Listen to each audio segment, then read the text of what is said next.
ज्ञान व्यापी मस्जिद का मामला हुआ। अब फिर अभी बीजेपी के नेता बोल रहे हैं कि अजमेर शरीफ में जाके वहाँ पे भी उसकी भी खुदाई किया जाए। उसके बाद कुछ लोग ताजमहल का भी मुद्दा बोला है, मतलब कब्रें भी खोदी जाएं। हाँ, मतलब अब इनके कहने का ये मतलब देश की जितनी प्रमुख इमारतें हैं, जितना प्रमुख किला है, यहाँ तक कि इवन सड़कें तक खोद दिया जाए और खोद के यही पता किया जाए कि यहाँ मंदिर था या मस्जिद था। इनको देश में और कुछ नहीं दिख रहा है। इन्होंने 25 रुपये पेट्रोल पे दाम बढ़ाए और 10 रुपया कम करके उसको मीडिया में अपना वाई लूट के उसके बाद फिर वापस हिंदू मुस्लिम मंदिर मस्जिद पे आ गए वापस। मीडिया कह रहा विश्व गुरु बनने वाला भारत। हाँ, विश्व गुरु तो मीडिया में की नज़र में बन ही रहा है। मीडिया की नज़र में मीडिया को रोज टीआरपी बढ़ रहा है, मीडिया का चैनल बिक रहा है, मीडिया हजारों करोड़ का पैकेज ले रही है, तो मीडिया की नज़र में विश्व गुरु बन ही रहा है। वही देश की स्वतंत्र मीडिया आज हमारा 159वें नंबर पे खड़ी है। भारत की स्थिति आज इन लोगों ने क्या बना दी, जिसको हम स्वतंत्र मीडिया बोलते हैं देश को। आज आज पूरे विश्व की रैंकिंग में 159वें नंबर पे खड़ी है मीडिया। तो इनके नज़र में विश्व गुरु बन ही रहा है। लेकिन हम आप आंकड़े देखिए, सरकारी आंकड़े देखिए, बेरोजगारी का डाटा नहीं पेश करते, इन्होंने पेश किया ही नहीं। आज के टाइम जो श्रीलंका में हालात है, 5 साल मोदी जी अगर और रह गए तो श्रीलंका से भी बदतर हालात यहाँ पे कर लेंगे। भारत में हो जाएंगे, बिल्कुल हो जाएंगे। श्रीलंका में भी 5 साल पहले कोई थोड़ी ना जानता था ऐसे हालात हो जाएंगे। आज वहाँ पे दूध भी 1000 रुपये किलो, 1000 रुपये लीटर मिल रहे हैं। भारत तो मदद कर रहा है, श्रीलंका की मदद कर रहा है। मदद अपनी तो कर नहीं पा रहा है, मतलब वही अपने घर न खाने को दूसरे घर जाए बजाने को, वो वाली हाल कर रहे हैं। अपने घर में यहाँ रोज लाखों लड़के आगे सड़क पे सो रहे हैं, एग्जाम दे रहे हैं और एग्जाम के बाद पता चला पेपर लीक हो गए, एग्जाम कैंसिल हो जा रहा है। देश में बेरोजगारी आज तक की सबसे उच्चतम स्तर पे है, महंगाई चरम सीमा पे। अभी ऑटो से हम लोग बैठ के आए, ऑटो वाला बोल रहा है कि भैया महंगाई बढ़ गई क्या, इस वजह से उसने 20 रुपये एक्स्ट्रा किराया बढ़ाया। जहाँ पहले 100 रुपये लगते थे, अभी 150 लग रहे हैं। हर एक चीज़ में 20, 30, 40 रुपये हर एक चीज़ बढ़ रहा है ना। महंगाई तो राजनीति में महंगाई होती है। विकास हो रहा है, अगर विकास के नाम पे हो क्या रहा है? अगर राजनीति में महंगाई होती तो राजनीति में बेरोजगारी भी आप बोलो, राजनीति में तो सब कुछ राजनीति के नाम से बोलिए। 400 रुपये लीटर भी खरीद लेंगे अगर मोदी जी करते हैं। लोग नहीं कर रहे, वो बीजेपी के अंधभक्त कर रहे हैं कि 400 रुपये लीटर खरीद लेंगे। और वही 400 रुपये लीटर वाले खरीदने पेट्रोल पंप पे जब जाते तो बोलते 2 बूट एक्स्ट्रा डाल दो। वो हाल इनकी है। शिवराज का बेटा LLM की डिग्री ला रहा है लंदन। शिवराज का बेटा LLM की डिग्री जा रहा है। अमित शाह का बेटा BCCI में सचिव बन रहा है और पंकज सिंह विधायक बन रहे हैं। और जो गोबर अंधभक्त है वो जाके जेल काट रहे हैं, जहांगीरपुर में हिंसा कर रहे हैं और मस्जिद के सामने जाके नारा जय हनुमान जी जय बजरंग बली कर रहे हैं। नारा थोड़ा लगा, धर्म का मजबूत नारा लगाने से नहीं होता। धर्म को मजबूत, धर्म बचाना, अपने संस्कृत सभ्यता को लेके चलना मजबूती होती है। अपने संस्कृत सभ्यता को हाथ में लेके आप पढ़ाई लिखाई देखिए, देश सेवा राष्ट्र सेवा केवल नारा लगाना, देश में बॉर्डर पे लड़ाई करना ही नहीं होता है। आप पढ़ाई करके अच्छे लेवल पे पहुंचिए। शिवराज के बेटे को चिंता नहीं है धर्म की कि धर्म खतरे में भारत? शिवराज के बेटे को क्यों? क्योंकि वो पढ़ा लिखा है। पढ़े लिखे को धर्म की चिंता नहीं, पूरे देश समाज की चिंता होती है। वो जानते कि मैं इस समाज से हूँ। क्या इसके पहले धर्म खतरे में था क्या? 2014 के बाद आपने देखा, क्योंकि 2014 के बाद ना इन्होंने कोई कॉलेज खोला, ना इन्होंने कोई मेडिकल कॉलेज खोला, यहाँ तक कि IIT तक एक नहीं खोला।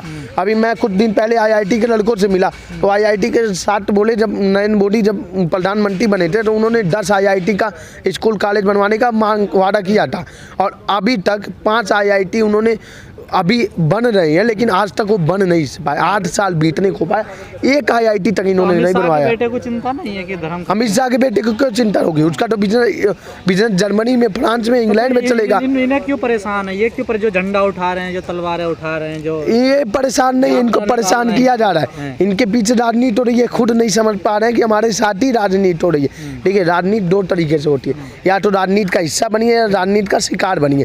तो ये लोग राजनीति का हिस्सा न बन के राजनीति का शिकार बन और अपने आप को समझ रहे हैं कि हम राजनीति का हिस्सा हैं। इनके साथ तो ही हो रहा है। इनके जो बड़े नेता जो है, इनको बोलते हैं, इनको अच्छे से कायदे से ब्रेन वॉश करते हैं कि देश में 2 लोग सबसे खतरनाक हैं, एक लेफ्टिस्ट कम्युनिस्ट वाले और एक ये जो ये अपने आप को राइटिस्ट बोल के कहते हैं। कांग्रेस ही सबसे ज्यादा खतरनाक है। नहीं, कांग्रेस खतरनाक होती तो कांग्रेस आज देश को जिस स्थिति में लेके आई। बताते हैं मीठा जहर।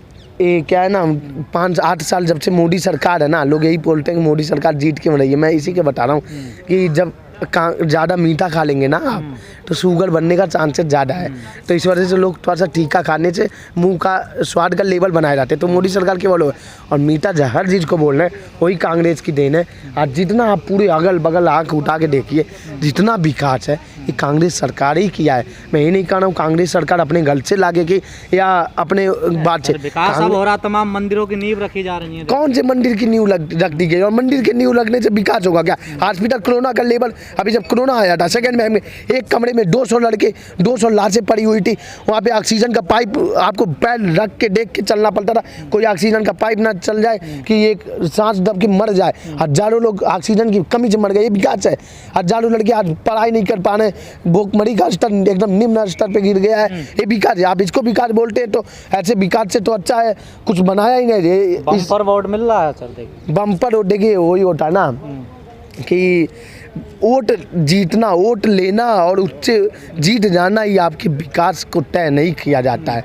अम्बेडकर जी के द्वारा संविधान बनाया गया और अम्बेडकर जी को भगवान माना जाता है, लेकिन जब भी अम्बेडकर जी जब चुनाव लड़े थे वो भी हार गए थे। ठीक है, तो जरूरी ये नहीं आप चुनाव वाले चीज का। बुद्ध दिया है दुनिया को, क्या दिया है? बुद्ध दिया है हमने। बुद्ध क्या मोदी जी ने दिया है? कुछ दिन में ये भी श्री राम जी के बगल में ला के कहेंगे हमने श्री राम को लाया है। गाना भी चलता है ना, हम राम को लाए हैं यूपी में, जो राम को लाए हम उनको लाएंगे। राम को इनके बाप ने लाया, ये लाए हैं राम को। आज इन्होंने धर्म की परिभाषा बदल दी, धर्म को खराब कर दिया। आज ये बोलते हैं हमने राम को लाया। राम तो त्रेता युग द्वापर कब से राम है, अनादिकाल से उन्होंने भारत को बनाया, उन्होंने पूरी दुनिया को बनाया और ये उनको बनाने की बात करते राम को लाएंगे। क्या राम मंदिर जब तक नहीं था तो क्या राम को कोई पूछता नहीं था? मेरा घर अयोध्या के पास है। टेंट में थे ना तब तक राम? टेंट में कहीं नहीं थे, राम हमारे दिल में बसे थे, हमारे घर में थे। राम टेंट में इनके लिए थे क्योंकि इनको टेंट पे राजनीति करनी थी। इनका काम ही है कि जो टेंट में उसको टेंट में और बनाए, उसको टेंट भी छीन लिया जाए। इनका काम ही हो जाता है। मोदी घर घर मोदी हो रही है सर, देखिए आज अब नहीं हो रही है। 2014 में एक नारा चला था हर मोदी, अब की बार मोदी सरकार। आज हर लोग और हर घर मोदी से परेशान है। हर घर के डाइनिंग टेबल में मोदी को गालियाँ दी जाए। जब महिलाएं प्याज काटती है ना तो प्याज नहीं उनके आंसू निकलते हैं। फिर वोट में क्यों नहीं कन्वर्ट होती ये चीजें? देखिए कुछ चीज़ें होती है कि आपको सकारात्मक दिखने में टाइम लगता है, कुछ चीज़ें कुछ थोड़ा टाइम आप उसको दीजिए, अपने आप लोगों को समझ में आ रहा है। पहले क्या है 2014 में कितनी 8 साल हो गए सर, देखिए आप यूपी की बात करिए। 2017 में मोदी को कितनी सीटें मिली थी? 325 बीजेपी को, और अभी कितना मिला? 250 के पाल थोड़ा सा। ठीक है, तो धीरे धीरे लोगों को समझ में आ रहा है। कांग्रेस की एक टाइम हर जगह कांग्रेस 60-70 साल तक कांग्रेस ने इस देश पे शासन किया तो बहुत बड़ी बात है, लेकिन धीरे धीरे कांग्रेस का भी डिक्रीज, कोई भी सरकार हो उसकी कमियां अच्छाइयाँ सब होती है, लेकिन इनकी अच्छाइयाँ कम कमियां ज़्यादा है। और कांग्रेस की यही थी, अच्छाइयाँ ज़्यादा थी कमियां कम थी, वो कमियों पर ध्यान नहीं देते थे। इस वजह से क्या करना चाहिए सरकार को आपकी नज़र से? किसको? सरकार को क्या करना चाहिए? सरकार कुछ कर ही तो नहीं सकती, सरकार कुछ कर ही नहीं सकती, सरकार को कुछ करना नहीं, सरकार कुछ कर ही नहीं, करने लायक है ही नहीं। इनके बेटा इनके मंत्री जो है वो कड़ी निंदा करते हैं। बहुत कुछ कर रही है सरकार। तो मीडिया के कहने पे देश चलता है क्या? मीडिया आज तक नहीं थी तो देश नहीं चल रहा था क्या? अगर मोदी जी ये कहिए आज़ादी के बाद प्रधानमंत्री नहीं बने, नहीं तो अगर आज़ादी के बाद प्रधानमंत्री बनते ना तो मोदी जी हमेशा ही कहते कि अंग्रेजों ने 200 साल कुछ नहीं किया। जैसे आज के टाइम कहते ना कांग्रेस ने 207 साल कुछ नहीं किया, अगर मोदी उस टाइम होते बोलते अंग्रेजों ने 200 साल नहीं किया। इनकी एक नेहरू जी, अभी हम 2 दिन पहले नेहरू जी की पुण्यतिथि मनाए। नेहरू जी का देन था हमारा देश में पूरा विश्व में हमारे देश का परचम लहरा है। और आज का प्रधानमंत्री पिछले प्रधानमंत्री की वजह से राजनीति कर रहा है। देखिए कौन लह रहा है? कौन लह रहा है? अभी इन्होंने विश्व के जर्मनी के दौरे पे गए थे, वहाँ की मीडिया से अपनी देश का विदेश मंत्रालय लेटर लिख के सवाल ना पूछने का हिदायत दिया है। ये अपने मीडिया का और अपने देश का स्तर इन्होंने गिरा रखा है। विदेश मीडिया भी इनसे मोदी जी से सवाल नहीं पूछते। मोदी नेहरू जी ने एक जैकेट क्या पहन ली, उस जैकेट का नाम रख दिया गया नेहरू जैकेट। और ये 8 साल में 8000 कपड़े बन के नेहरू जैसा दिखने की कोशिश कर रहे हैं, लेकिन नेहरू नहीं बन पा रहेंगे, कभी भी नहीं बन पाएंगे। ये नरेंद्र मोदी है और नरेंद्र मोदी ही रहेंगे जो स्तर अपना गिराया है, इन्हें अपने ही स्तर पे रहेंगे। नेहरू थे, गांधी थे, अम्बेडकर थे, इन लोग का अलग ही स्तर था। इन लोग देश के लिए सोचते थे, अपने लिए बाद में सोचते थे। मैं नेहरू जी की बात क्यों कर रहा हूँ? क्योंकि नेहरू जी अभी इस उनका पुण्यतिथि था। तो नेहरू जी की हज़ारों करोड़ संपत्ति उन्होंने देश के नाम पे जान रख के अपने जितना प्रधानमंत्री के टाइम प्रधानमंत्री नहीं थे उससे ज़्यादा उन्होंने जेल में वो टाइम बिताया, और उससे ज़्यादा जबकि उनको किसी चीज़ की कमी नहीं थी। तो फिर भी चाय वाले के बेटा इनको अपने आप को बोलते हैं, लेकिन नेहरू जी चाय वाले के बेटा नहीं थे। नेहरू जी के पिता बहुत बड़े बैरिस्टर थे और वकील थे, उसके बावजूद वो संघर्ष का रास्ता चुना, ना कि अपने आप को जीने खाने का रास्ता चुना। और इनके ही क्या कर रहे हैं, चाय बेच के तो आ तो गए, लेकिन अब नहीं सोचते कि कोई पढ़ने वाला बच्चा इंजीनियर बेचे, वो छोड़ रहे जो पढ़ने वाला बच्चा वो भी चाय पकौड़ा बेचे, क्योंकि इनकी सोच, इनकी नीति, इनकी नियति यही है कि जो चाय पढ़ाई लिखाई कर रहे हैं उनको चाय बेचवाया जाए और भारत का कुछ साल में हालात श्रीलंका बना दिया जाए।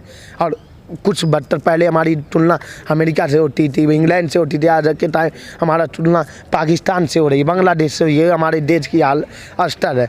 हमारे देश को जब देश आज़ाद हुआ था तो सबसे पहले हमें एक ही चीज़ मिला था, वो मजबूत लोकतंत्र मिला था, और उस मजबूत लोकतंत्र को कायम रखने के लिए मजबूत लीडर मिले थे। आज के टाइम ना लोकतंत्र को कमज़ोर किया जा रहा है, और जो लीडर आ रहे हैं मजबूत उनको भी आपस में गठबंधन करके जो कमज़ोर कर रहे हैं। अभी देखिए आजम का यूपी की बात करिए, आजम का भी जेल छोड़ गए हैं कांग्रेस को, 30 साल पुराने नेता थे। देखिए किसी नेता का छोड़ना कोई पार्टी नहीं कमजोर करती। हो सकता है उस नेता का कोई पर्सनल रीजन भी हो। सुनील जाखड़ भी चले गए हैं। सुनील जाखड़ भी गए, कई ज्योतिरादित्य सिंधिया भी गए और जितिन प्रसाद भी गए, हमें पता है। लेकिन कैसे चलेगी कांग्रेस? कांग्रेस किसी एक नेता की वजह से नहीं चली। कांग्रेस 1885 में बनी है और कांग्रेस को आज 100 साल से ज़्यादा हो गए। कांग्रेस किसी एक नेता की वजह से, कांग्रेस एक विशाल धारा, लोग आएंगे जाएंगे, रहेंगे नहीं रहेंगे, लेकिन कांग्रेस इन लोगों की वजह से नहीं। कांग्रेस पूरे देश की आत्मा है और कांग्रेस हमेशा देश की ज़रूरत के लिए खड़ी रहती है।